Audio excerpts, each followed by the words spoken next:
6 மணிக்கே இங்கே எக்மோர் ரயில்வே நிலையத்துக்கு வந்துட்டேன் டிக்கெட்டு போடலான்னு சொல்லி 2 மாதத்துக்கு முன்னாடி. நான் வந்து தூத்துக்குடி போகிறதா இருந்தேன் பொங்கலுக்கு முன்னாடி நாள்.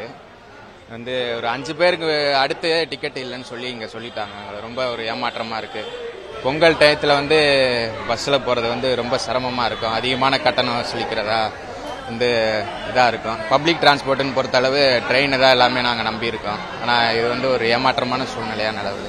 வந்து மேற்கொண்டு இது வந்து ரயில்வே போக்குவரத்து துறை வந்து ஒரு நடவடிக்கை எடுத்து டிக்கெட்டை இது பண்ணணும்னு சொல்லி கேட்டுக்கொள்கிறேன். நான் திருநெல்வேலி போகிறதுக்கு டிக்கெட் போட வந்தேன். நான் பொங்கல் காண்டியில் ஒரு கல்யாணத்துக்கு போகிறக்காண்டி டிக்கெட் போட வந்தேன்.